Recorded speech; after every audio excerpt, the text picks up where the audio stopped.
Hello, everyone, and welcome back to the latest edition of the Jake's Take with Jacob Elyachar Podcast. I'm your host, Jacob Elyachar, the chief content producer and writer of JakesTake.com, a pop culture entertainment news website. Now, if you're watching this on YouTube, please give us the thumbs up and please subscribe to our channel. And if you're listening to any of our audio platforms, give it a 5-star rating and please subscribe and please download. I am thrilled to welcome our very first international guest of 2023. He is a modern comics historian whose specialties include DC and Marvel. And as of this recording, he has over 84,000 YouTube subscribers. So please help me welcome Owen Likes Comics. Hello, thank you so much for having me. That was such a spirited and kind of encouraging introduction. I feel like I could take on the world. Thank you for having me, Jake. I'm so glad to be here. Owen, it's such a thrill to watch you. I've been watching your videos for the past couple of months, and you are phenomenal at capturing modern day comics. Thank you. That's very kind of you to say. I try. All right, so let's get started. So, when did you get interested in comics, and how did that passion evolve into desire to start your own YouTube channel? So that's a really good place to start. So I'm gonna try and like not just use this as like a opportunity to self promote myself for an hour or two, but the most recent video I produced on my channel was a very kind of personal and introspective video, looking at the first ever comic book series that I really properly got into reading as a child, and how that kind of navigated me not into the world of kind of Marvel and DC, but kind of helped blossom the career and the things I do today. That book being Brian Michael Bendis and Mark Bagley's Ultimate Spider-Man comic from the early 2000s. And so in terms of like how I got interested in comics, that's a really good place to start. So I'm a 90s kid. I grew up on the kind of Marvel and DC animated series of that era, Batman the animated series, X-Men, Spider-Man. Those kind of that generation of cartoons was like my initial gateway into superheroes before like reading comics, or there weren't really the same kind of movies that there are today, but whatever kind of was there, my introduction to the worlds of kind of Marvel, DC, and so on came through those cartoons. And then after like binge watching every possible rerun of those shows, I found myself like on a feverish hunt for more stories and for more kind of opportunities to spend times with these characters. And that kind of coincided with the launch of Ultimate Spider-Man, which in the US came out in 2000. And I think we started getting reprints over in the UK in about 2001, 2002. And I just kind of was in a store and stumbled upon kind of a rack full of magazines and books, and they just happened to have this like I remember it to this day. It's the cover, the Joe Quesada cover of the very first issue of Spider-Man swinging, just being like in awe of this, and like it's like seeing Excalibur just kind of like hologramming, projecting above you. So I bought the comic. I rushed home and read it, and it was like something had been activated in my brain. I was just kind of obsessed with this. Not only did I keep reading Ultimate Spider-Man for years and years and years, but then I also picked up loads of other books. I picked up X-Men, I picked up the Avengers, Batman, Superman, so on. And then through that, that 20 years later, here I am talking about comics on the internet. So that answers the first question, or the first part of your question. But in terms of like how that evolved into what I do now on Owen Likes Comics, so it's funny because like most of the people you probably speak to who do this kind of thing have some sort of background in TV and film and media, or at least like know how to do these things before they start. For me, it was the complete opposite. I actually came from a background of history, but also of music production, of like audio engineering. That was kind of my creative background, is kind of producing and working in studios and stuff music wise. And it was kind of like I had it was kind of 2015, 2016. I had a couple of like personal goings on. I was kind of my personal situations had quite dramatically changed, and I found that I had considerably more free time than I had any time previously in my life for whatever reason. And at that time, I kind of really started to get into watching YouTube. And like this 2015, 2016 is the period in which kind of the video essay kind of stuff really started to take off. Channels like Every Frame a Painting, The Nerd Writer, all started to kind of really break out and become these big, interesting channels. And as someone that like comes from an academic background and loves writing and researching, I saw the way that they combined that kind of academic documentarian approach with YouTube to be really interesting. I thought, like, could this be applied to looking at comic books? Because there were a good chunk of channels that covered comics. Comic Historian, Comic Explain, Comic Pop, NerdSync. Were all around kind of long before I was, and still are. But I didn't feel like, as great as those channels were and still are, no one was really kind of taking that academic, historiographical, like really analytical look into the history and the context and the culture behind comics. So I thought, right, well, if no one else is going to do it, I've got nothing better to do. I've got this free time. Why not give it a go? And then over the kind of past 5 or 6 years, it's just kind of, I've got better at what I do. Like I've become a better writer, a better researcher, a better editor. I've read a lot more comics. I thought I knew a lot about comics when I started, but actually doing this for the past kind of half a decade has forced me to read so many more books, and books I never would have probably read otherwise, whether it's kind of people, viewers suggesting books, or me seeing other people cover books that I think sound interesting. It's really opened my kind of my eyes to so many great stories. So that's the Absolutely. very long, short version, I guess. Absolutely. And I gotta say, I, as a fellow 90s kid as well, I'm definitely blessed that we were grateful to have the people that created like Batman animated series, Spider-Man animated series, X-Men animated series, because those are the gold standards of animation.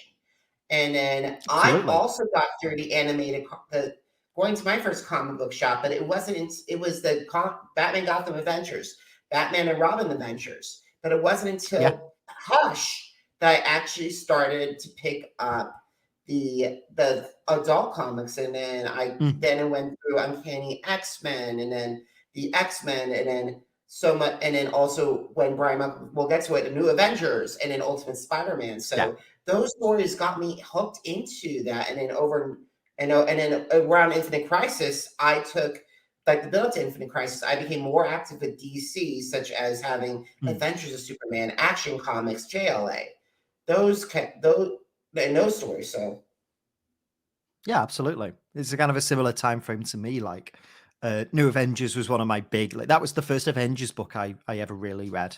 I remember reading Disassembled and not really knowing what was going on, and then New Avengers launched, and then I like the first big like story like event I ever really read in any comic was House of M. Reading the main book, reading all the tie-ins. So that's a series that always holds a special place in my heart as well. absolutely, and House of M really set the standard for that. I think the 2000s really set the standard for event Mm. comics. Those with House of Yeah, M, Civil War, Detective Captain America, Secret Invasion, Dark Reign. Those stories, I think, really set the tone for the Marvel Universe. oh, absolutely. Definitely. And to be quite frank, I don't think they've ever been replicated. Yeah, it's like that kind of like 3 or 4 year period of Marvel events is like not only become so much of like what the MCU is built on, but so much of like Marvel's modern day storytelling circles back to those ideas in that time period of like 2004 to like 2007. And DC as well, like that kind of that era of like Infinite Crisis, Final Crisis, Morrison's Batman, Superman Birthright is still like, and it's certainly rose into glasses because that was the era in which I came into reading DC. But that era still seems like something that both big companies constantly kind of cycle back to take ideas from and influence from. And to even add to that, Jeff Johns' entire Justice Society America, and of course Green Lantern, which includes Blackest Nights and Brightest Yeah, Day. absolutely. All right, so we got to move on and continue our conversation because we'll talk about some of those stories because those are sprinkled into your video. So, how long does it take a video from inception to release? That can very much depend. Right now, at the kind of present moment, the videos are taking a little bit longer than they did at any time before, just because I'm taking on more ambitious projects. I'm trying to push myself not only in terms of researching and writing, but also editing.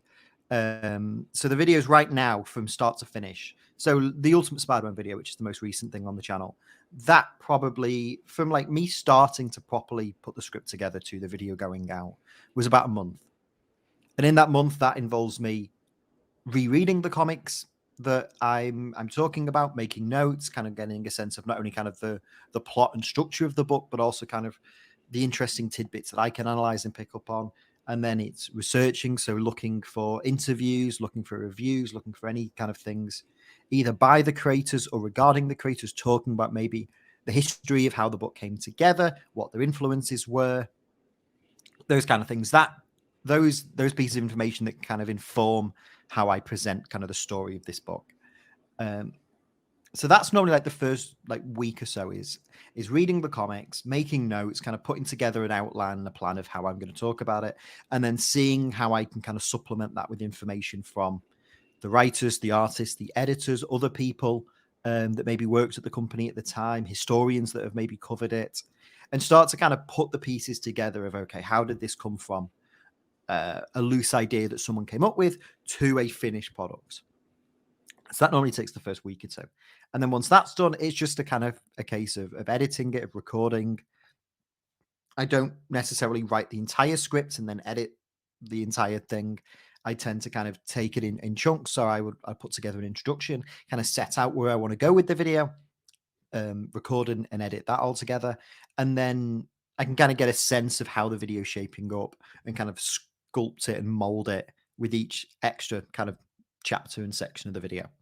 So normally it's a kind of couple of weeks. Like I said, I'm doing some other projects at the moment. I'm writing a chapter for a book. I'm working on some other bits of research as well as kind of continuing to make the videos. So it is slightly slower down just because there's less days in the week that I can physically work on it. Well, the video I've started working on a new video this week, which I don't know whether or not I'm ready to reveal what the topic is, but from this point of me kind of starting to write it over the last couple of days, it'll probably be 3 or 4 weeks before it's out. So usually it's about a month, but then there are some videos that take a long time to kind of write. So that Ultimate Spider-Man video, I'd wanted to make a video on that book for years. Pretty much any point over the last 2 years, it has been on my kind of list of talk about this eventually. But then whenever I kind of sat down, came to kind of articulate my thoughts on the book, I never really knew what to say because it's such a, I try when I talk about these comics to be objective, to analyze them, present the facts, the information, and not kind of be too overtly biased either way, positive or negative. I think you can kind of make your opinion yourself whether or not you like the story. I'm just here to kind of give you all of the interesting information and kind of pick it apart a little bit. But with something like Ultimate Spider-Man, because it is so like connected to my own love of comics, not only is it one of my favorite series of all time, but like it is like the book that really launched me into comics. I really struggled for a long time to think about how to present any sort of analysis of that series objectively because I couldn't separate myself from the book. So that was a video that took a really, really long time. There were so many different drafts and versions of it. Every few months I'd come back to and see if I could, find the right way to approach it. And I never could until very recently when I realized that the only way I can really make this video is to not separate myself from it, to talk about the video, to talk about the book not only as like this incredible reinvention of Spider-Man's origin for a new generation, but also talk from the perspective of someone who was that generation that was introduced to Spider-Man from that comic and how it shaped my love of superheroes. So as a kind of general rule, I'd say the videos take about a month. Some can be shorter, some can come together really quickly. That's happened before. And then some can take a really long time and can take months, if not years to like properly from idea to execution. I gotta say that bravo, because to read the entire Bendis's Ultimate Spider-Man for a whole week, that just hit like properly reading it, not skimming, is just amazing. Yeah. So while we're on the subject of Ultimates, sorry, I couldn't hear what you said then. Just slightly cut off. Yeah. So I'm so sorry, everyone. What I meant to say is to properly read Ultimate Spider-Man and not skim it from start to finish of Brian Michael Bendis' version. I give you a lot of credits. Yeah, so I was kind of fortunate with that video where I kind of limited myself to how much Ultimate Spider-Man I would read and talk about. I could have the idea of doing a video on the entire 160 issues is incredibly daunting. That would be like a feature-length documentary. Um, so when it came to making that video, I had to kind of set parameters on which parts of the book I'd cover. And with the idea of me talking about it as my gateway into comics, I thought it would make sense to kind of present it as my origin story, if you will, to kind of put a very cheesy kind of tagline to it. So I thought if I'm doing that, well, I should look at the origin story of Ultimate Spider-Man, which is the first 13 issues. So it's 2 volumes, 13 issues. So that was really what I looked at in the video. So I read all of that. I read all 13 issues. And then a little bit after that as well, just to make sure that there weren't kind of any major plot points in relation to kind of setting up Spider-Man status quo that I'd missed. So I probably read the first 20 or so issues for that video. And yeah, I it gotta was really say, fun to go back and read them.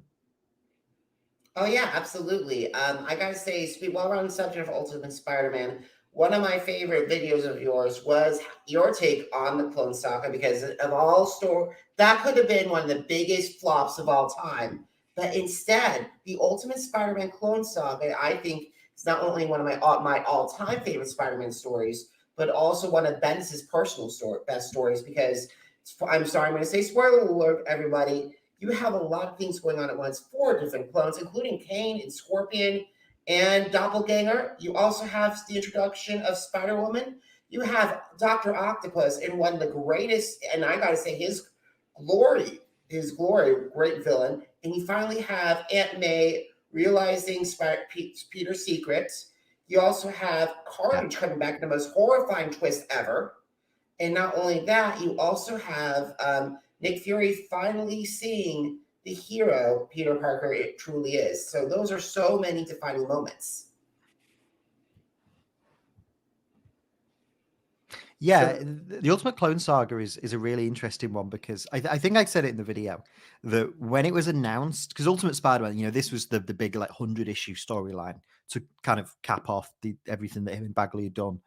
When Bendis announced that they were going to do the Clone Saga, that was such a huge risk because not only is the Clone Saga like one of the most controversial and polarizing comic stories of all time, and it's kind of one of the things that really like drove a lot of people away from reading Spider-Man.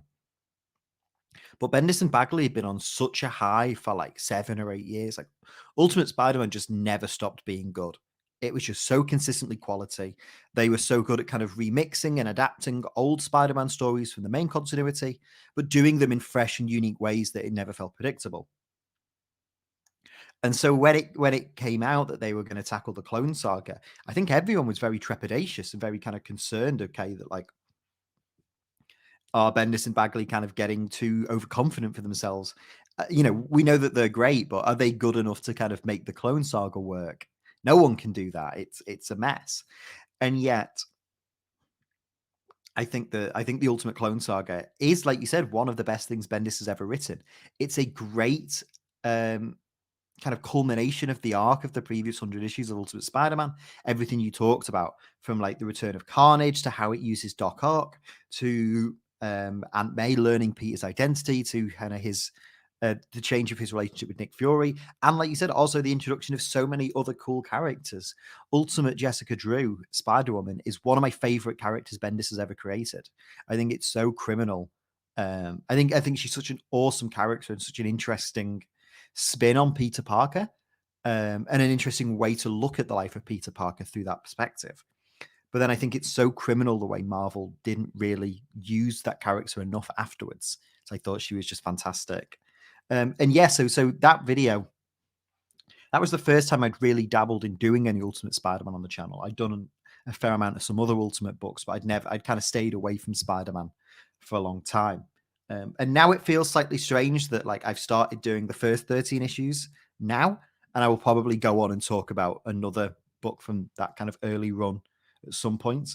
But then I've already done like the big 100-issue saga a year or two ago. But it was a fun video to do, and I was joined by that with Sal Crivelli from the channel Comic Pop, who not only is like an incredible kind of comics reader and a knowledge of comics. He's a fountain of knowledge, but he's also someone that has been very vocal about being a big Spider-Man reader during the 90s and the Clone Saga driving him away and making him stop read Spider-Man for a long time.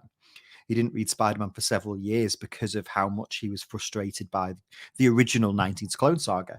And so I look at the Ultimate Clone Saga as just a really interesting. I read the Ultimate Clone Saga before I'd read the original Clone Saga.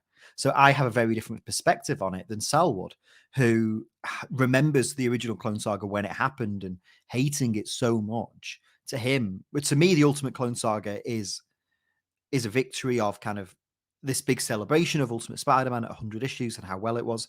And it could even take, and in my perspective, it being kind of, it was so good. It could even take what I know is a very controversial and polarizing Spider-Man story and make it great without the proper context at the time of me first reading it of what was so bad about the original Clone Saga. But then for Sal, who had kind of read through that and gone through the original storyline originally, and then one of the big things that pulled him back into reading Spider-Man after 3 or 4 years away was Ultimate Spider-Man. That must, seeing Bendis and Bagley do that story justice in the way that he never got originally, felt like such a vindication for him. They felt like it could have been deja vu. It could have all come crashing down again. The Clone Saga could have drove him away from comics again, and yet it didn't. And he talks about in the video how much that's one of his favorite things Bendis has written. That's his favorite part of Ultimate Spider-Man because of how it overcame and how it's recontextualized what was a very negative experience of his readership. And a book that kind of drove him away from comics now being something he really celebrates. So that is a video I'm really proud of. I think it's a very special video. And I'm really glad that you brought it up. Awesome, awesome. So we got to move on from one big major comic important creator in the 2000s to another one in the 2010s. I'm talking about Scott Snyder and Grant Capullo. I got to say, if there was two creative teams, Bendis and Bagley were the 2000s defining one. I got to say Snyder and Capullo were the defining creative team of the 2010s. So one of my favorite videos is how Scott Snyder redefined Batman and New 52 Retrospective. You have the stories Zero Year, which was featured recently in the Batman, Matt Reeves' Batman with Robert Pattinson and Zoe Saldana. But you also have Riddler gets his justice as well. You have Joker in the most horrifying range he's seen in years. You have not only that, the disassembling of the Bat family, and then also the reunification of the Batman family. How Jim Gordon became one of the biggest, stepped up in the superheroics. One of Alfred's final, I've sad to say, this last major storylines before Tom King, he met his maker in Bane. Spoiler alert, sorry. And not only that, weaponizing the Justice League like that, and also creating the Court of Owls, which now has had a major stay in major media, such as the video games and also some of the TV series. So and not to mention, Scott and Craig are amazing creators because I had the opportunity to meet them at New York Comic Cons in Kansas City and Planet Comic Con Kansas City. They're amazing. So I'm so happy that you pointed out how Scott Snyder rekindled Batman for a new generation. Yeah, so Snyder and Capullo's take on Batman and the run on Batman is probably my favorite Batman run of all time. Honestly, I think every issue of it, all 51 issues of it, are amazing. I know the final stretch with like the Jim Gordon Batman is not as well kind of talked about as like Court of Owls, Endgame, Death of the Family, that era. But I even love that. I think that was so much fun and so cool. And I get why people don't like it. It feels wrong, but it's meant to feel wrong. Jim shouldn't be Batman, but he is because he's a good person.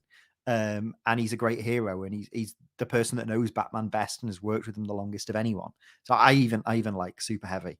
But yes, I love Scott Snyder. Scott is one of my favorite writers of the last kind of 10 or 15 years. I think that a lot of the work he's been doing at DC has been absolutely incredible. And his take on Batman especially is a book that really opened my eyes in a lot of ways. Batman's a character that fortunately has had like so many incredible runs by so many different writers.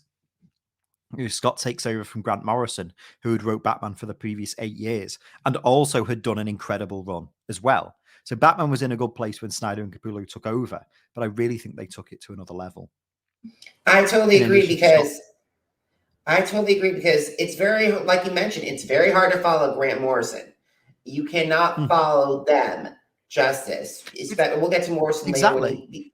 we'll get to Morrison with his team books. But however, if it's individual characters, it is Batman that he has helped that Grant Morrison has helped define, and it's artwork like Tony Daniels that has art that has defined Batman. So Greg Capullo had a lot to live up to, especially when it came to Tony's art, but he knocked it out of the park.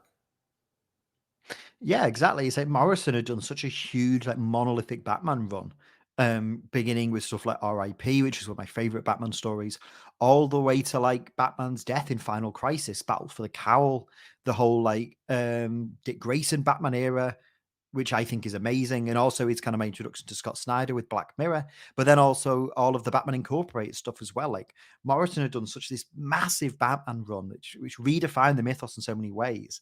And then Scott Snyder is kind of forced to step in. And how do you follow that up? How do you how do you continue the kind of the goodwill and the success that legendary comic book writer that someone like Grant Morrison had done?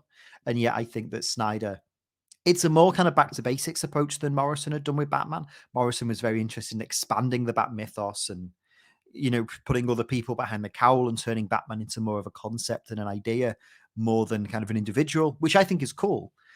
Snyder's is kind of a bit more rooted in the idea of Bruce Wayne himself and the personal relationships between Bruce and the characters closely associated with Batman. But I think that New 52 run is so good. I think Court of Owls is, as just a standalone kind of 6-issue series, the perfect way to introduce any reader to Batman. I don't think there's a better story that you can just jump straight into and learn about Batman, about the Bat family, about Gotham. And you don't need to know a super amount because because with it being like the first Batman series of the New 52, it sets up everything you need to know from the very beginning. You learn who Bruce is, you learn who all the Robins are and everyone in the Bat family and the brand new villains. So you don't need to find out who are the Court of Owls because no one knew who the Court of Owls were. You find out throughout the story. So I think that's I think that is kind of the crown jewel of their work, and I think it's the best thing Scott's ever written. But then to go from that to stuff like Death of the Family and Endgame, which I think are two, I kind of very much view them as one story in two parts, like as the last kind of hurrah of the Batman Joker rivalry. I think they're incredible. I think Snyder has somehow managed to give us two very unique versions of the Joker, unlike anything we'd seen before, but also two of the best Jokers. I think the Death of the Family Joker with kind of like the cut off face is one of the most terrifying things I've ever seen. That But same then here. the That Joker we horrified get, me. That horrified yeah. me as well because Owen, I actually was lucky enough to be at one of the free things. So I had both Scott Snyder sign it. It was Detective Comics #1, the relaunch, and I had both Mm. Tony Daniel and Scott Snyder sign it because I'd said Scott was like, well, I didn't write this book, but I'm like, I'm sorry, but you are the one that made the Joker the great Yeah. Joker cut his That's face off. under So his kind of like, yeah, absolutely. And it's like, and like Death of the Family is an awesome story. It's such like a love letter to like the original, like 70, like the like Silver Age Batman Joker stories from the 60s and 70s. But while like putting a very like new perspective on them. But then I think Endgame, when the Joker comes back and it's the whole like this idea of the Joker being this immortal creature, I think that's such a fascinating story, and I think everyone gets like so fixated on like the subplot of the Joker like predating Gotham and thinking of this as like this big retcon that kind of ruins the character. But I think just as a story of like the Joker seeking revenge on Batman, the way I talked about it in the video is like if Death of the Family is the Joker's attempt to win back Batman's love, believing that he's too preoccupied with other villains and the Bat family, that the Joker's not as important in the status quo.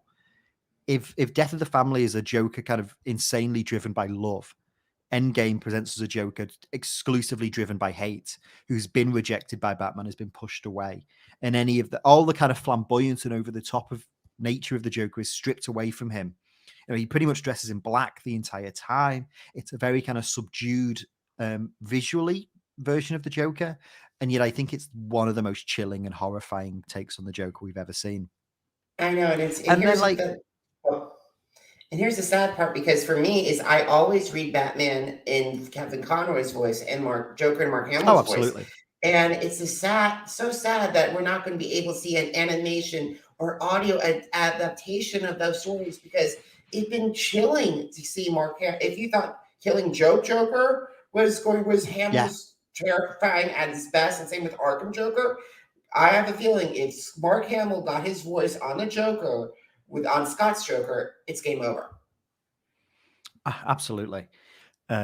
It's one of my favorite takes on the Joker. Both of those books are. I think that it's such an incredible way of presenting the Joker, especially going from like Morrison's Joker in things like Batman R.I.P. to Scott Snyder's Joker, to both versions of Snyder's Joker.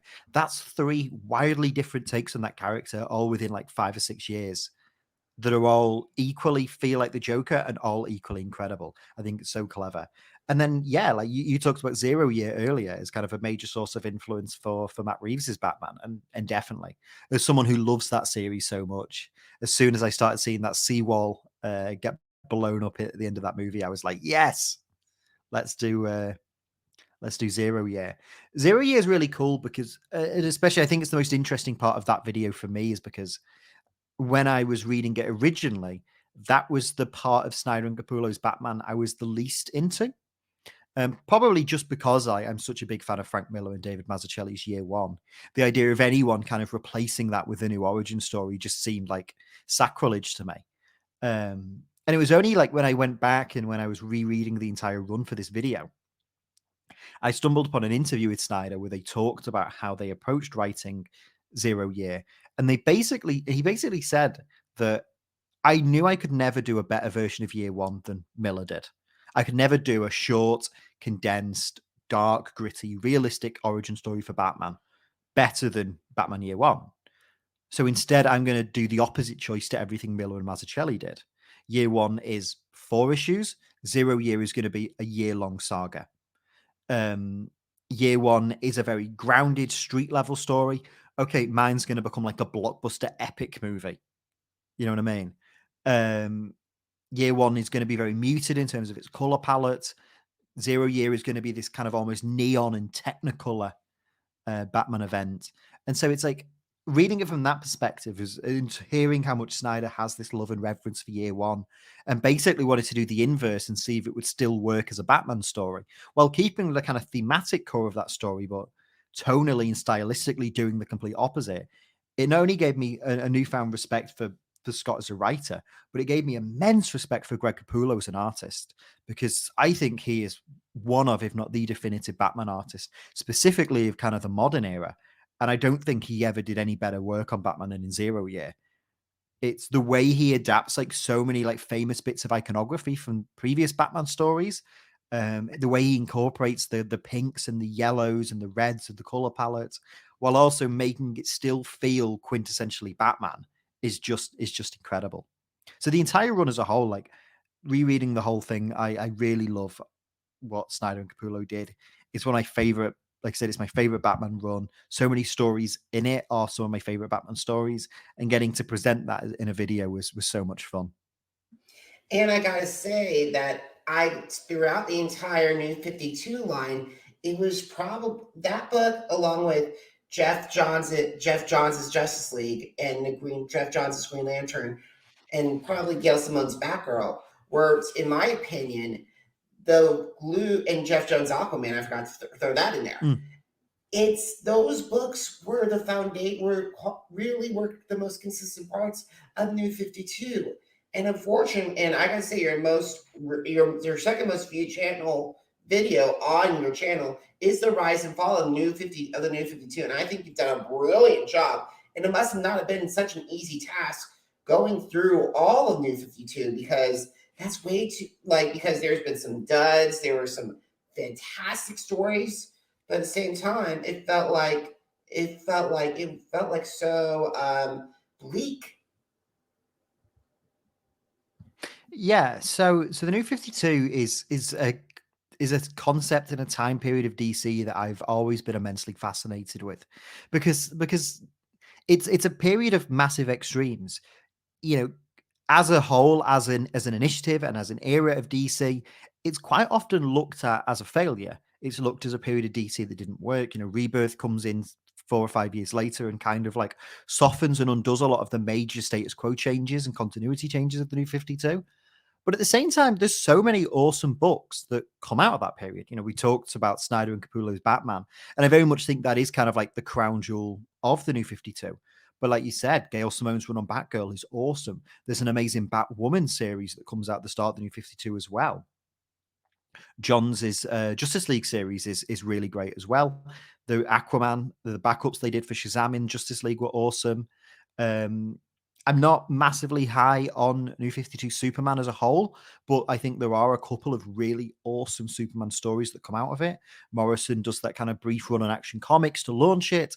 And then when you get into like the Greg Pak Superman run later on in the New 52, when they do the whole story of him being depowered and becoming a bit more of a street level hero, I eat that up completely. So the New 52 is like has a very curious legacy. And I think that like the ramifications of it are still very much being, and I think DC still today is trying to make sense of everything they did in that era. And so chronicling it in a video was a really difficult thing because, like you said, it's one thing like doing the Scott Snyder Greg Capullo video is massive because I'm looking at 52 issues of a writer and an artist telling a story, and not only the kind of individual stories they tell as storylines and events within that, but also the overarching story of that run. That's a massive task to do in itself. Now apply that to doing that, but 51 other books at the same time is an incredibly daunting and monumental big task to do.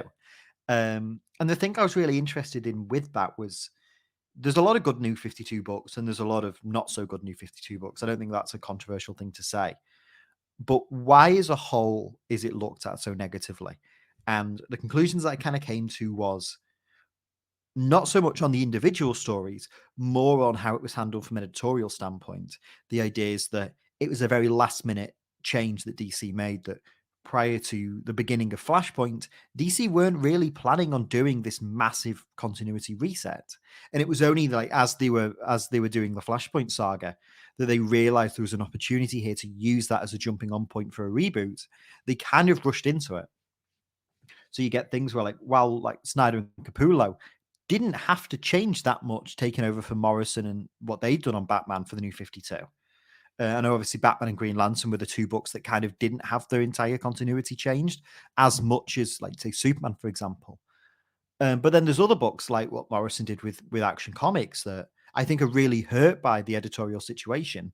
I think Grant's idea of like trying to chronicle like the 85-year history of Superman in a continuity sense and present him an introduction, like when we first meet Superman as like an origin story, being very much like the 1930s, like working class everyman Superman, who is less powerful, but is more kind of dealing with social issues of the day, things like, you know, corrupt businessmen, landlords, politicians. That's the kind of bread and butter of like those early Siegel and Schuster Superman stuff before it gets into all of the fantastical and the sci-fi. And I like the idea that Morrison wanted to start Superman off with that and then build him up into the Superman that we all know and love. The way that in real life did, he evolved from decade to decade. And I think that as an idea, as an approach for Superman is fascinating. But then the way in which DC editorial was running things, the things they wanted to do, kind of made that impossible to do at the time. And I think that's a massive misfortune. And that's kind of the consensus I came to with the New 52, was that there's a lot of good and bad, but the main issue with it was there wasn't a long-term plan for it. Writers didn't know kind of what was canon and what wasn't canon, what they could do and what they couldn't do. It just didn't seem like the structure and the framework to allow these creatives to succeed was really there. And I think part of that probably comes from how last minute it was as a concept to do this reboot, that if maybe they had a year in advance to properly flesh and plan it out, it maybe would have gone better. But I think it's an interesting topic because I think DC is still trying to learn from its failings today while still kind of carrying on with its successes. I totally agree. Oh, and I just want to I forgot to mention two series that really made a big impact. I got to talk about Brian, briefly give a shout out to Brian Azzarello and Cliff Chang and their team over at Wonder Woman. They did a fantastic job rejuvenating a lot of people's interest with Wonder Woman. And not to mention Jimmy Palmiotti and Amanda Connor and Chad Hardin take on Harley Quinn. Yeah. That's the thing. Like there is a lot of good stuff to come out of the New 52. And like I said, I know that we talk about it kind of casually as a very negative thing, but so many people's favorite versions of those characters do come from the New 52. And not only that, like the amount of people I've spoke to, either like people that watch that video or other videos in passing, or people that I kind of speak to on social media, the amount of people that tell me that like their first introduction to comics and to properly reading comics was through the New 52 kind of does make it a success by that nature. That even if that kind of era of DC didn't last as long as they would have hoped, that was so many people's like beginnings into reading comics in a broad sense. So I do think it is something that has a legacy that we kind of should reevaluate. And I'm glad that I was able to kind of present that and kind of put my 2 cents on the topic. Awesome. So speaking of new interest with comics, we got to go back to the House of Ideas with Marvel and how Brian Michael Bendis saved the Avengers. I got to say, from set, I think was it 7 or 8 years of storytelling for Bendis. Yeah, about that. Yeah, so I gotta say, he did so much to that franchise because because no one could touch what Kurt Busiek and George Press did after that legendary run. And then, but like to make Scarlet Witch one of the greatest villain threats, that's their own version of Dark Phoenix. And then not only that, bring in Spider-Man full time, bring in Wolverine, bring in Luke Cage, redeem Jessica, villainize and then redeem Jessica Drew because of the Skrull invasion. And not only that, bring in people like Doctor Strange or Echo, heroes that would never have joined the Avengers into that book. Yeah. So I gotta say, kudos to you on that new Avengers stuff. Thank you. Like I said, New Avengers is a book that I have like a lot of personal reference to as well. I kind of came into reading like main Marvel stuff towards the very tail end of the Perez and Busiek era, so I didn't really have a proper appreciation for that at the time. Obviously, going reading it back nowadays, it's a phenomenal Avengers series, and especially knowing the context of how rough the Avengers comics of the 90s were and kind of where they were at before they took over. They did such a good job of kind of putting the Avengers back on the map. But for me, Bendis's take on the new Avengers is still probably my favorite version of that team. Like I said, the first like real Avengers story I properly read was Disassembled, which is a wild like introduction to the Avengers when it's just seeing them die and seeing them distressed and seeing the team break up. But then out of that comes New Avengers, and like Ultimate Spider-Man was was my favorite book at the time, and so I was kind of just like religiously following Bendis and be like, right, you are my kind of guide and gateway into this world of Marvel. Like you made me love Spider-Man, so if you're writing the Avengers, I'll probably love the Avengers. And the New Avengers is so cool because it's so like I think it's so antithetical to what makes like Busiek and Perez's Avengers interesting, and yet they both work. And in a lot of ways, I think something I know you want to touch on a little bit. I think there's a really interesting comparison piece between how Bendis kind of relaunches the Avengers in New Avengers and how someone like Grant Morrison relaunches the Justice League in JLA. I think it's a very similar approach, but also a very different approach at the same time. The Avengers now are like the biggest thing in the world. Kids as small as like this big know who Iron Man is and the Falcon and the Vision. Whereas like when I was younger, the Avengers were kind of the place where characters who couldn't sell their own books went. And so when Bendis comes in and is like, why is Spider-Man not in the Avengers? Put Spider-Man on the Avengers. Why is Wolverine not on the Avengers? Puts Wolverine on the Avengers. I love that book. I love the origin story, the breakout saga, with all the villains escaping from the Max. I think is great.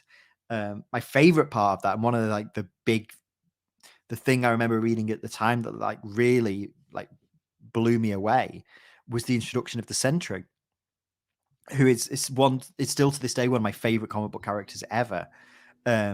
But I'd never read the original Paul Jenkins Jay Lee Sentry series from like 2000, 2001. So when he's introduced in New Avengers that just blew my mind because it was such Seeing a him rip out Carnage was absolutely, and David Fincher's art at the time, seeing the yeah. Sentry come back and rip Carnage off of the entire world and kill him, it's like, wow. Yeah, the way that Bendis uses this entry throughout that entire run is so cool. I remember, like in the first issue in which he shows up, there's that bit where he's hiding out in a cave somewhere, and the Avengers and Shield go and basically track him down, and he explains his origin that he kind of like, and it's the origin that like Paul Jenkins and Jay Lee give him, that he was this like amazing superhero from the Silver Age who made the world forget he existed because of the Void. And then the twist that Bendis adds when they bring Paul Jenkins into the comic, and he's like an in-universe comic book character. That he's a writer for Marvel Comics in the Marvel universe, and the Sentry is a fictional character. Is like the Superman of the Marvel universe in terms of like a fictional character. Just like I'd never seen anything like fourth wall breaking or anything really like meta in a comic book in that sense. Like now I've read a lot of Grant Morrison and Alan Moore books. I'm very used to that kind of approach to storytelling. You know, now when I think if I'd read Grant Morrison's Animal Man at that age and how that book ends with kind of an ideological argument between Animal Man and Grant Morrison, my brain would have melted. Same with something like Alan Moore's Miracle Man, which the Sentry very much is kind of a tribute to.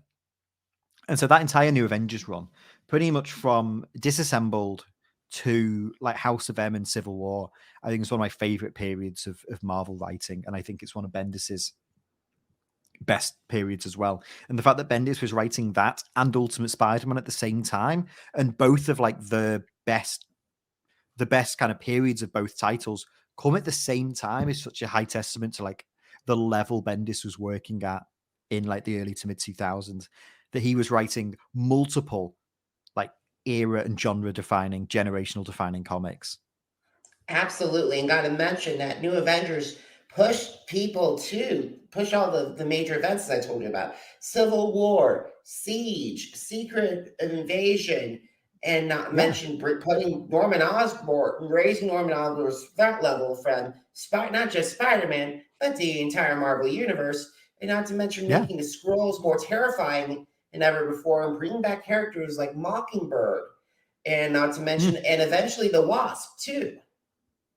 Yeah. Y'all thought were It lost. is, And and it's interesting because of how much that run changes as well. Like the early, like pre House of M New Avengers is a more kind of stripped back and grounded take on the characters. It's a more street level version of the Avengers, which is what I found really interesting about it because of how different it was to kind of Buscema and Perez's version.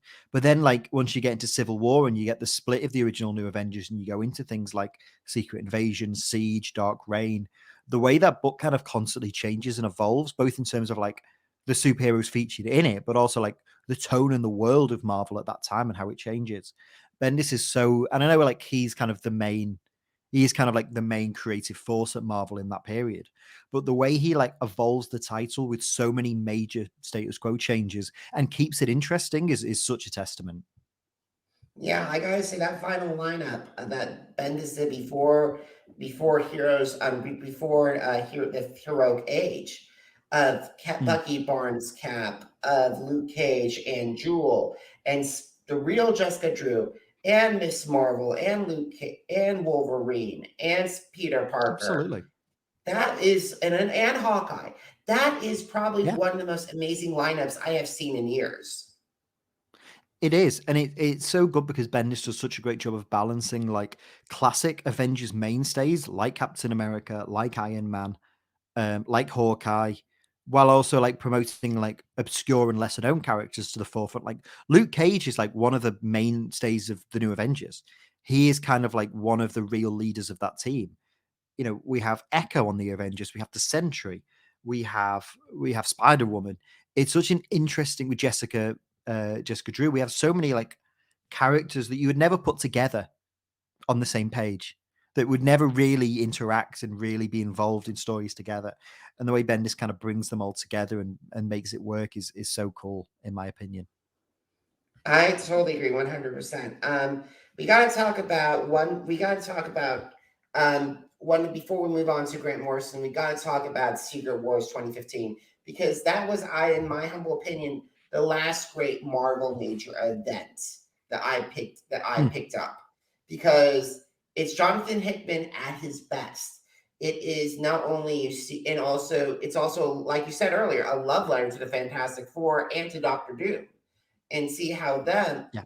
how without them changes the whole world. And not only that, you see so many incredible moments from that thing, from Cyclops' sacrifice as the Phoenix to like to Mr. Fantastic, to Miles and Peter officially teaming up since the first time since the Spider-Man story. Yeah. It's the 2015 Secret Wars is, I agree with you. I think it's definitely the best Marvel event book. And I think a conversation could be had that it might be the best event comic of either of the big two. I think for me, it's between that, Crisis on Infinite Earths, and Final Crisis. I think they're the three that I'm like, there's no wrong answer between those three of what you think the best event is. And the fact that Hickman could tell a story that's on the level of something like a Crisis on Infinite Earths or a Final Crisis is such an achievement. We've talked a lot about kind of writers that define generations. We talked about Bendis being kind of like the writer that defines Marvel in the early to mid 2000s. Scott Snyder being one of the writers who defined DC in the 2010s. I think if you had to pick a writer that defines Marvel in the 2010s, it's Jonathan Hickman.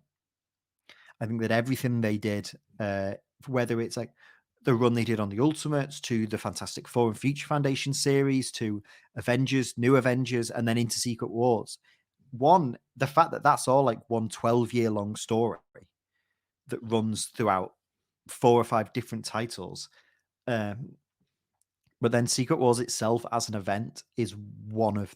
I've never had so much fun reading an event book as when I read Secret Wars. I was picking up, not only because I was like anxiously waiting for every issue of the main series, but all of the tie-ins were outstanding. There were so many great books that came out of that. And it was such an interesting kind of field to play in so many different ways. I, like I said, we talked about the Ultimate Spider-Man. I'm someone that has a big kind of love and reverence for the Ultimate Universe. So like you said, seeing Peter and Miles together was awesome. Seeing Reed Richards and the Maker on the same side working together was fascinating to me, not only because of like how different Ultimate Reed was to kind of 616 Reed, but also how similar Ultimate Reed is to Doctor Doom in a lot of ways. And seeing kind of the dichotomy between those three characters and how it comes down to those three characters at the end is perfect. I'm someone who loves the Fantastic Four. They are one of my favorite superhero books of all time. I think they're the most important superhero team, property, whatever, ever created. And I think that they're definitely the most kind of underappreciated in a modern sense. And at the time that Secret Wars was being told, Hickman had done that big run, which I think is phenomenal. But then after that, you have the whole thing with Marvel, like canceling the Fantastic Four's books and kind of suppressing them because of the film rights situation. And it's like Hickman, despite the fact that they'd moved on and they were doing this like epic run on Avengers and New Avengers and building to Secret Wars, managed to tell this story that like caps off the end of the Marvel universe. And the way I phrase it in the video is like the Marvel universe as like an interconnected world began with the first introduction of the Fantastic Four in 1960. When Lee and Kirby brought the Fantastic Four in, that was like the dawn of the Marvel universe. And Hickman is doing the end of the Marvel universe and the beginning of a new era for the Marvel universe after it. But Secret Wars is very much seen as like the end of that 50-year saga. And I think it's so poetic, despite the fact that like Reed Richards isn't the biggest Marvel character anymore. The fact that the two characters that both decide the beginning and the end of the Marvel universe are Reed Richards and Doctor Doom, like the original hero and the original villain that like define that universe. And I think it's my favorite portrayal of Reed. I think that Reed gets a bad rap from a lot of people. There's this kind of perception of Reed as a bit of like a detached, emotionless husband and father, that he's kind of more interested in his work and his science than he's not a particularly loving guy. I've always kind of not thought that's true. I think Reed is an incredibly empathetic, compassionate, and emotional man who struggles between that battle of heart versus head, like a lot of kind of geniuses and creatives do. But I think that Secret Wars is a story all pretty much dominated and driven by Reed's humanity and his compassion. And that's ultimately what separates him from Doctor Doom, is the fact that like Doom Doom can't Doom can't imagine putting other people before himself. So even when he does good, which he undisputedly does when he saves the universe and creates Battleworld, but he does it in a very self-serving way. He'll save everyone else, but he's then kind of the first to get what he wants out of it. Whereas Reed, Doom creates Battleworld and he's God Emperor.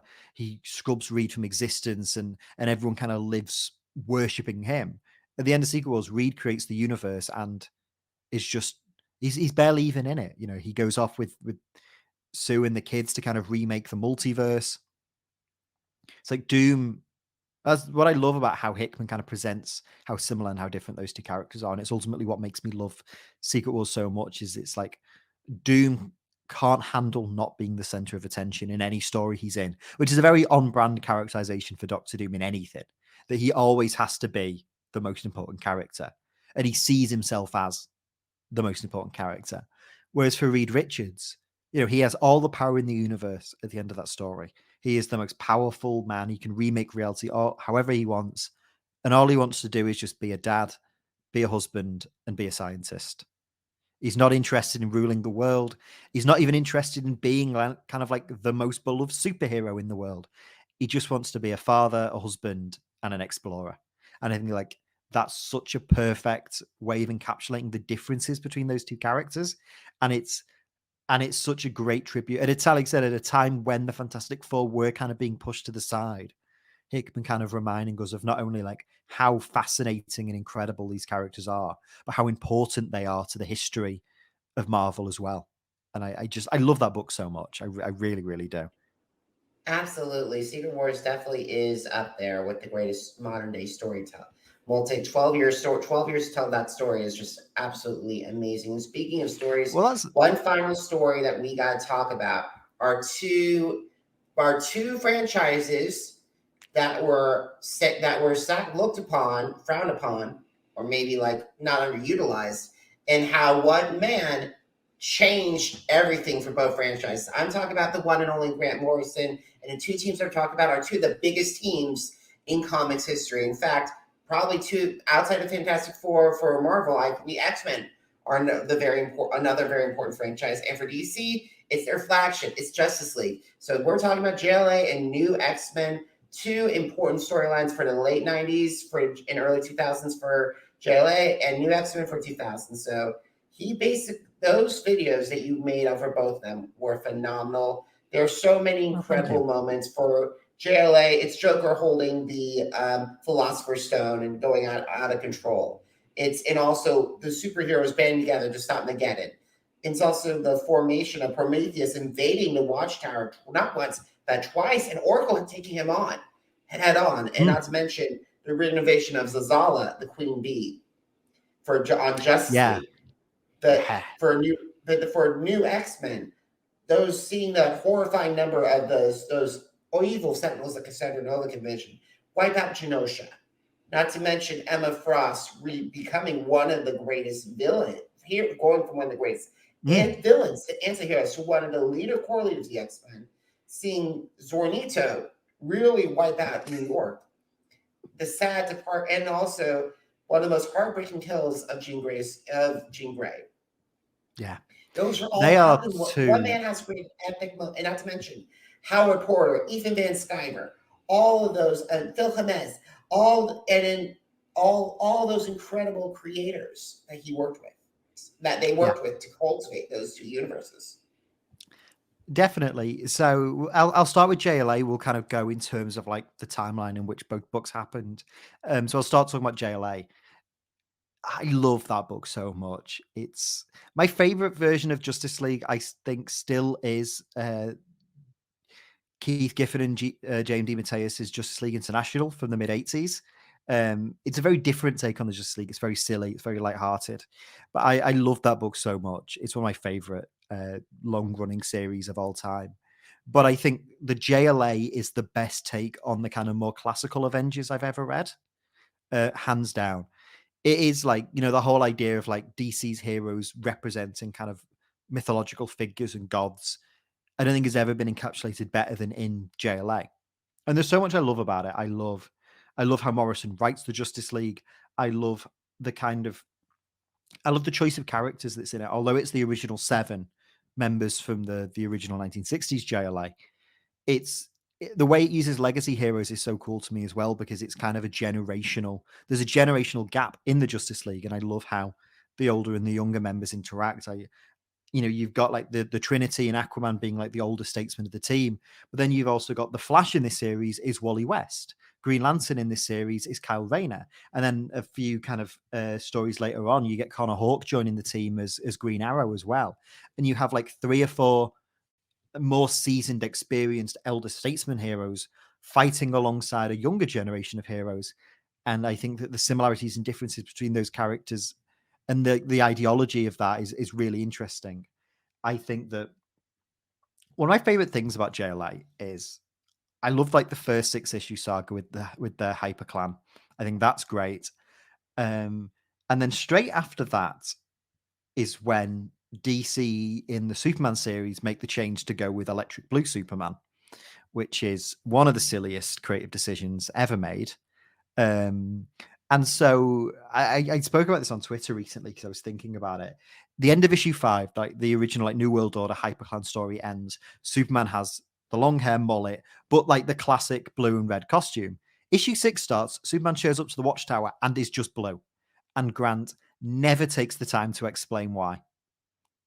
Never addresses why Superman is now like looks like Electro from the Amazing Spider-Man 2. But only like you can tell that Grant was kind of like it was an editorial mandate that they had to use the current Superman. I don't think they planned out to use Electric Blue Superman throughout JLA. And yet, despite that, I love the way Grant writes Superman in this series and uses the Electric Blue Superman's power set in such cool ways. It's a situation where like I don't think it's what they planned to do, but it works out for the best. I think there's so many great stories from this run. I think, like you said, the original kind of Hyperclan saga is awesome. The Prometheus stories, the when Prometheus kind of just show like the first time when he infiltrates the Watchtower and takes down each member one by one is so cool. Like it's almost like a horror book, just seeing this guy like a home invasion kind of like horror of this like incredibly capable assassin able to take down and pick apart and like splinter each member of the Justice League one by one. They really make Prometheus feel like a massive Justice League level threat in a way that I don't think any writer since has really been able to capture that in the same way. But then you get things like you get Rock of Ages, which I think is one of the greatest Justice League stories of all time. Not only is it kind of the most important in terms of like the modern portrayal of Darkseid, I think pretty much every Darkseid story that's come since is borrowing from how Grant presents them in Rock of Ages. And there's so many like even in terms of things like the Zack Snyder movies, like their like dystopian future where like Darkseid's invaded the Earth and Superman's evil and all this stuff is like clearly borrowing from like the dystopian future from Rock of Ages.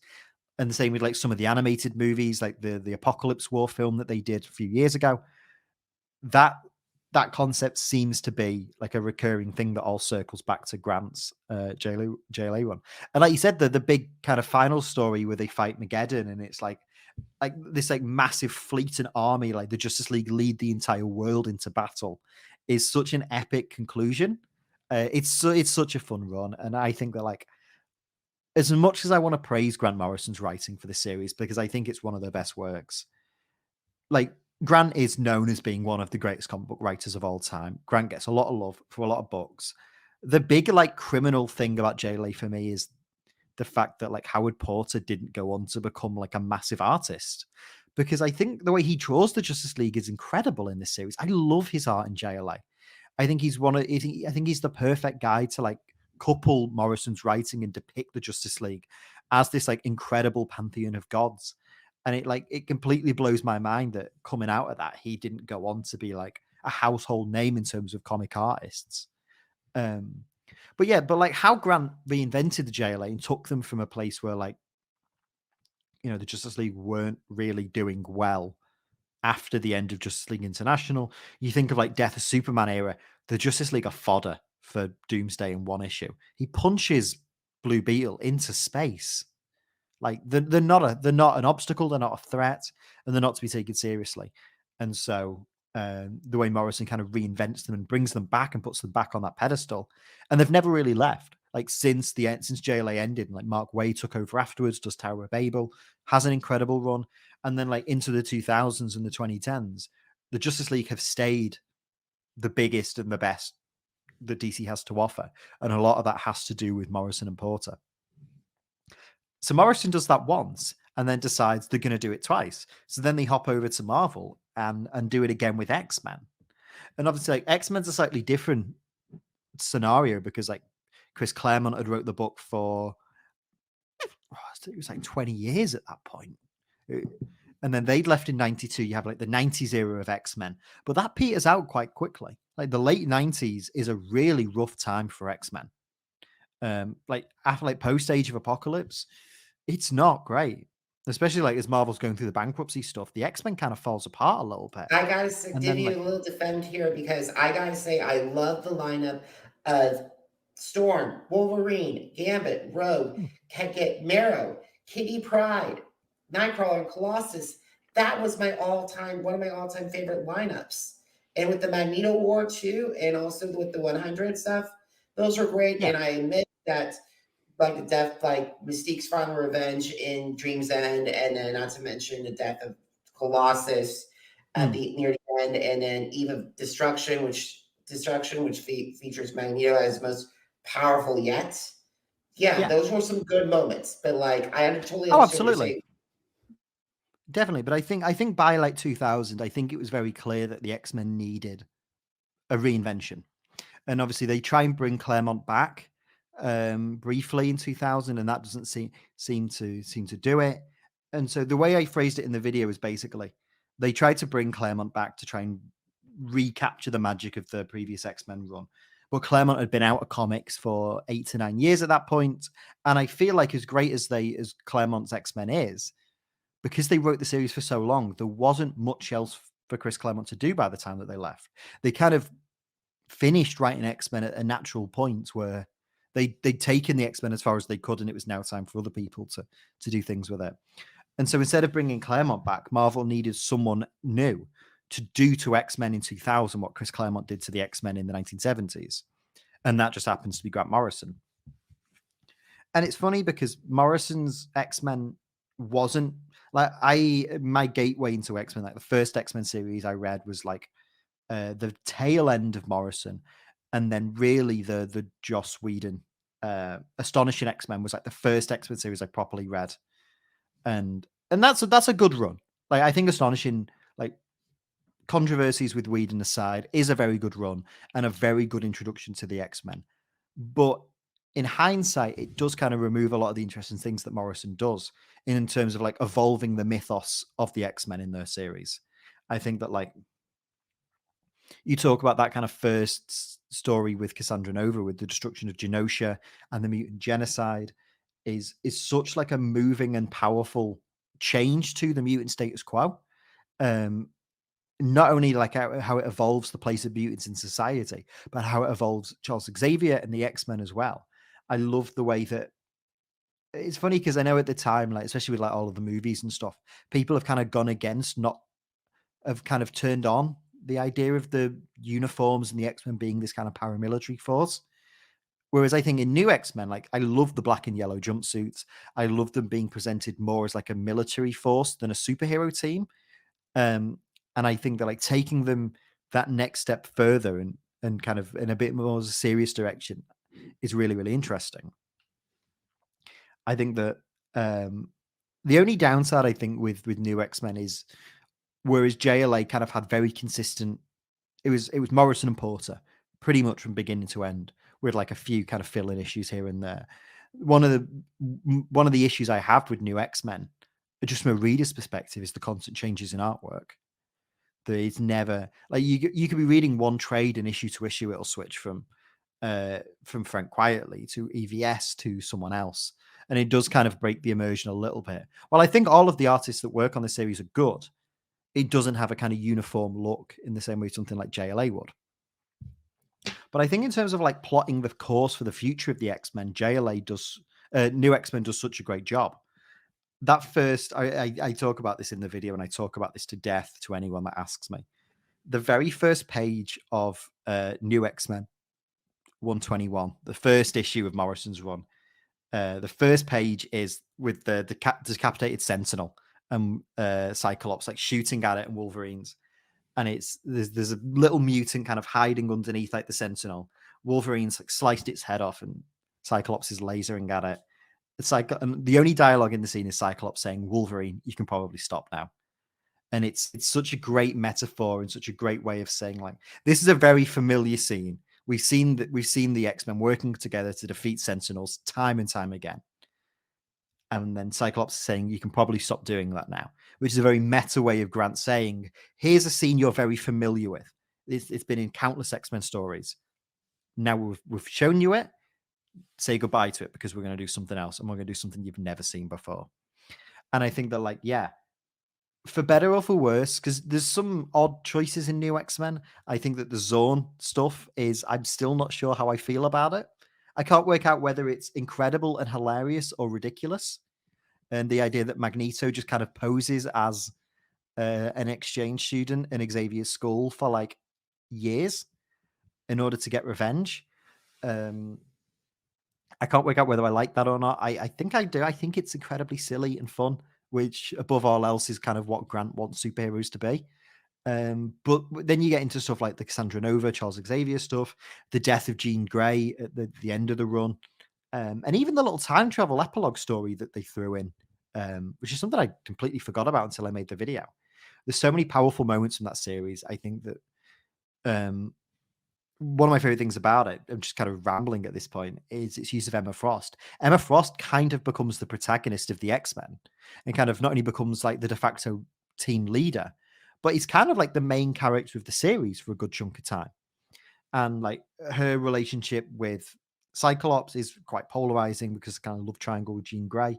But I think the way that Emma and Scott evolve as people and as leaders by the end of the series, especially like the really gut-wrenching scene of the two of them after Jean's death, sets the X-Men up for like years and years of great storytelling. I think that like Whedon carries that on in a way. But then I think as well, like I dipped out of the X-Men for a few years after things like after House of M and after Decimation. I kind of like tuned out of the X-Men. And then I really came back into reading X-Men with Hickman. I was a massive Hickman fan, love Fantastic Four, love Secret Wars, loved Avengers. And then when House of X happened, that like rekindled my love of X-Men. And one of the most interesting things about that, despite the fact that I'd missed like 10 years of X-Men story, I'd kind of all of the stuff with like the time displaced original 5 members is still a bit of a blind spot of mine that I need to go back and fill in. But I love the fact that like, and there's a monologue that Xavier gives in House of X, and I can't remember the specifics, but basically Xavier chronicles like all of the important history of the X-Men, from like the founding to Xavier having to build the second team to go into Krakoa and rescue them, which is the giant size story, into the Dark Phoenix saga, and so on and so forth, the Age of Apocalypse, and it ends with the destruction of Genosha. And it very much feels like, although it's 15 years apart, what Hickman was doing with X-Men in terms of like evolving them from being like an oppressed minority, living in a world that doesn't, and living in a society that doesn't accept them, to becoming kind of separatist and forming their own culture and becoming their own religion and nation state and peoples, is in a way a continuation of what Grant was doing, and kind of the idea of creating mutant subcultures, mutant fashion, mutant having like M-Town, like areas of New York that were primarily housed by mutants. And that kind of, in a way, it kind of does evolve the metaphor of Claremont's X-Men, of the X-Men being a kind of oppressed minority, whether that be people of color, people of different kind of credences, religions, sexes. I think Morrison updates that in a very 21st century way, in a way that there's still kind of the scaremongering of kind of minorities that, you know, never goes away, but also the way in which they create their own cultures and their own kind of fashion and language is a very interesting thing. And I think that Hickman takes that and runs with it. And I think that what makes me love Hickman's run so much, not only is just in itself, but how it's a great continuation of New X-Men. I'm rambling at this point. Please stop me. I'm just talking about how much I love the X-Men. Alrighty. I'll be happy to do that, but I think you've brilliantly done that. And besides, there's so many themes from Morrison's X-Men are being used today. You have Beast becoming the villain of Here Comes that we saw at Here Comes Tomorrow, that in the pages of Wolverine and in X-Force. You have Jean Grey back in the life, and you have Emma Frost being one of the de facto rulers of leaders of the Silent Council, and you have so much stuff going on with that. So I gotta say, Grant Morrison did a fabulous job. But we got to talk about the current state of comics before we wrap things up, because right now, DC, I am not, to be clear, everyone, I have not picked up a single title since Doomsday Clock ended back in 2021. So, or through Jokers have ended 2021. So I've been keeping up with stories on internet sites and everything. But right now, DC and Marvel look a little bleak. What is your take, Owen? So I'm in a similar position to you, where like I'm a little bit out of sync with the current goings on. I haven't read any of the big event DC was doing, the Dark Crisis stuff. I haven't really read any of that. I know Marvel's been doing some stuff as well. I'm a little bit behind with current comics by kind of the nature of what I do. I tend to be a few years behind everyone else. The most recent book I actually finished reading this yesterday. Was Morrison's Superman and the Authority series. I finally got around to reading that. I thought that was really interesting. And like I said, I've been a bit out of touch with Superman for the last couple of years. I haven't, and thought I would like to keep up, because I do like Tom Taylor as a writer.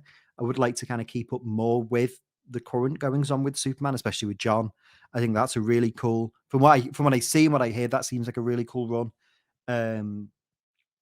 But in terms of like Clark Kent Superman stuff, I haven't really been reading Action Comics. So I've heard very good things about the War World saga that had been going on in there, but I just haven't. I will get to it eventually, but I just haven't yet. And so, as has probably become apparent throughout the past hour of this conversation, huge Grant Morrison fan. Superman and the Authority is like the final Superman stories. They're kind of taking a break away from comics now. And it also is like the setup for this War World stuff going on in Action Comics. So I finally yesterday sat down and read all 4 issues, and it's great. I love it. I never thought a Superman costume with short sleeves and without a cape would work, but it's so cool.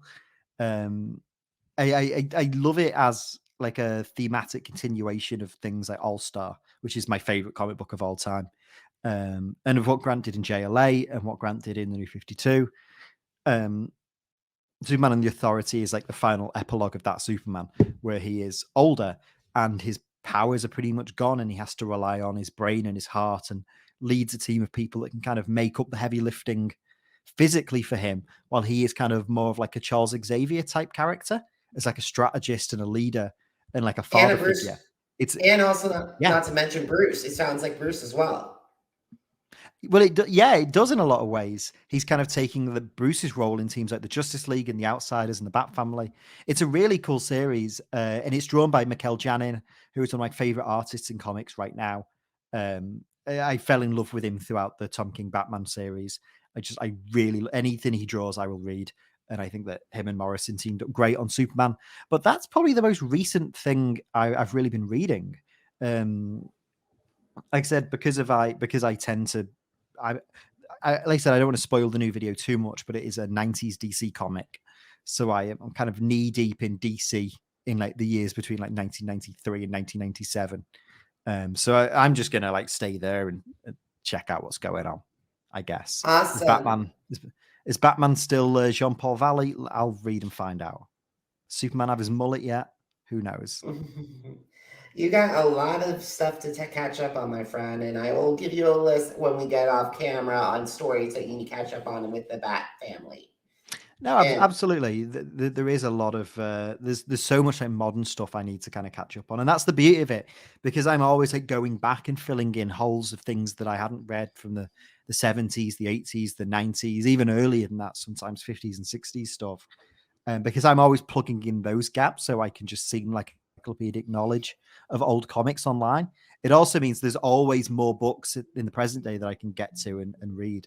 The stuff I've been catching up recently is a lot of Tom King's more recent works.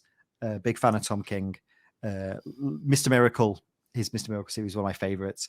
I finally got around to reading Rorschach, Strange Adventures. I've just started on Human Target. So that's the kind of that and Superman and the Authority are like my current comics on my pile to read. Awesome. So, my friend, we gotta start winding down this conversation. This was an epic one. So, where can my audience find you on social media, and and also, what's the channel? Yes, so if you enjoyed listening to me ramble about comics for the past hour or so, you can find me over at youtube.com/OwenLikesComics. I make analytical, historical video essays looking at the behind-the-scenes stories of comic book characters and superhero media. So comics themselves, I'll explain the story, not only of the comic itself, but also how it was created, what its legacy and impact has been. But I also dive into things like superhero movies, animation, and other things related to that as well. It's a fun time. You can also find me on Twitter, just at Owen Likes Comics, and most other, because, by the time this podcast comes out, Twitter might have exploded into a million pieces. You can find me on most other forms of social media as well, just at Owen Likes Comics.